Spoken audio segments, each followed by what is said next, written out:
Hi friends, welcome to my YouTube channel ராஜ்யம். இந்த வீடியோவில் வந்து பார்த்தீங்கன்னாக்கா ஒரு தலை சிறந்த மருத்துவர் பற்றி தான் பார்க்க போகிறோம்.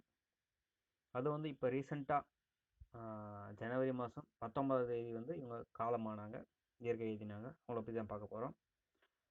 இவங்க வந்து பார்த்தீங்கன்னாக்கா உலக லெவலில் ஒரு மாபெரும் சிறந்த புற்றுநோய் மருத்துவர் என்று கூட சொல்லலாம்.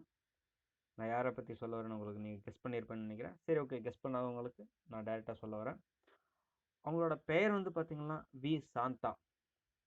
அவங்க எப்போ பிறந்தாங்கன்னு வந்து பார்த்தீங்கன்னாக்கா 11ஆம் தேதி மார்ச் மாதம் 1927.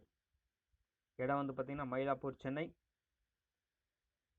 ஓகேங்களா. அவங்க வகித்த பதவி வந்து பார்த்தீங்கன்னாக்கா மருத்துவர் ஆல்ரெடி சொல்லியாச்சு, புற்றுநோய் மருத்துவர் தான்.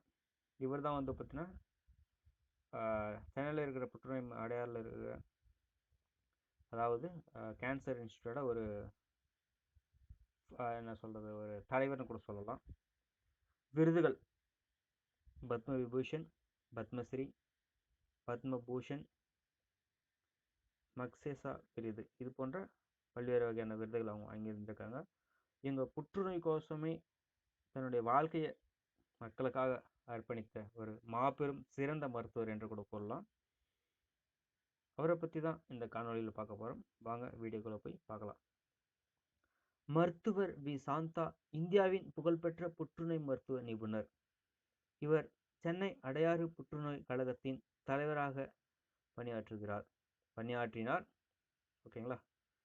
அடையாறு புற்றுநோய் கழகத்தில் 1955ஆம் ஆண்டில் பணியில் இணைந்த இவர் அதில் பல முக்கிய பதவிகளில் பணியாற்றினார். 1980 முதல் 1997 வரை அதன் இயக்குநராக பணியாற்றினார். உலக சுகாதார அமைப்பில் சுகாதாரம் குறித்த ஆலோசனை குழுவின் உறுப்பினராக இருந்தார். சென்னையில் மயிலாப்பூரில் பிறந்தவர் சாந்தா. BS சிவசாமி பெண்கள் உயர் பள்ளியில் கல்வி கற்ற இவர் 1949இல் சென்னை மருத்துவக் கல்லூரியில் மருத்துவராக பட்டம் பெற்றார். 1955ஆம் ஆண்டு MD பட்டம் பெற்றார். இவர் மக்சேசே விருது, பத்மஸ்ரீ, பத்ம விபூஷன், பத்மபூஷன், நாயுடமா நினைவு விருது 2010ஆம் ஆண்டு, தமிழக அரசின் ஔவையார் விருது 2013ஆம் ஆண்டு போன்ற புகழ்பெற்ற விருதுகளை பெற்றுள்ளார். My journey memories V Shanta என்னும் நூல் தமிழில் பத்மநாராயணன் என்பவரால் மொழிபெயர்க்கப்பட்டது. இதுதான் இவரை பற்றி ஒரு சிறந்த குறிப்பு. ஒரு சிம்பிளான லைஃப் ஸ்டோரி தான். இவங்க வந்து பார்த்தீங்கன்னா ரீசெண்டாக தான் வந்து இயற்கை எழுதினாங்க, ஜனவரி 19ஆம் தேதி.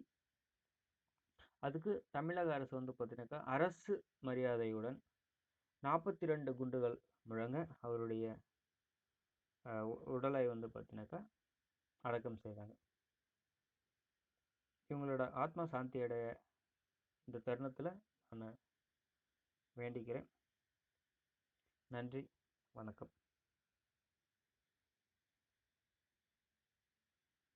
என்னோட யூடியூப் சேனலை சப்ஸ்கிரைப் பண்ணலன்னா சப்ஸ்கிரைப் பண்ணுங்கள். உங்களோட ஃப்ரெண்ட்ஸ் அண்ட் ஃபேமிலிக்கு ஷேர் பண்ணுங்கள், லைக் பண்ணுங்கள், உங்களோட கருத்துக்களை கமெண்ட் பண்ணுங்கள்.